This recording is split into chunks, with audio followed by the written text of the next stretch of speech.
வணக்கம். இந்த வீடியோவில் எல்லாருக்கும் பிடிச்ச இனிப்பு குழிப்பணியாரம் தான் எப்படி செய்கிறதுன்னு காமிக்க போகிறேன். வாங்க பார்க்கலாம்.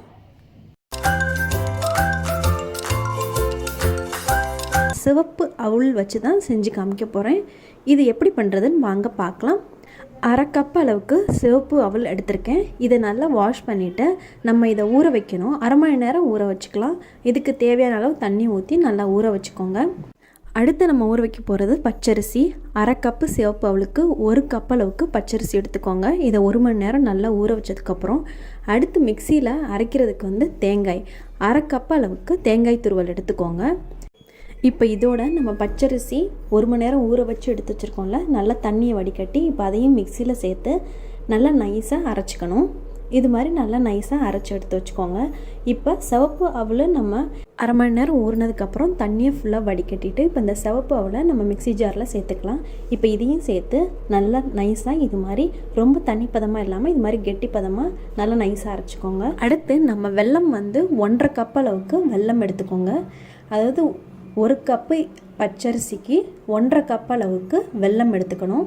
இப்போ இதோட 1 டீஸ்பூன் அளவுக்கு ஏலக்காய் தூள் சேர்த்துக்கோங்க. இது எல்லாத்தையுமே மிக்சியில் சேர்த்து நல்லா நைஸாக அரைச்சிக்கோங்க.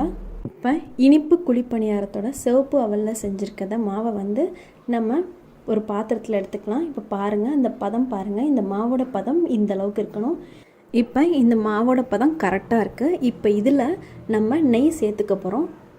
நெய் 1.5 டீஸ்பூன் அளவுக்கு நெய் சேர்த்துக்கோங்க. அதாவது மாவு இது மாதிரி அரைச்சதுக்கப்புறம் இதுலேயே நல்லா நெய் சேர்த்துட்டு நல்லா மிக்ஸ் பண்ணிக்கோங்க. நல்லா ஈவனாக மாவில் நல்லா ஸ்ப்ரெட் ஆகிற மாதிரி நல்லா மிக்ஸ் பண்ணிக்கோங்க. இப்போ சிவப்பு அவலில் செஞ்ச இனிப்பு குழிப்பணியார மாவு ரெடி ஆயிடுச்சு. இப்போ செய்ய ஆரம்பிக்கலாம்.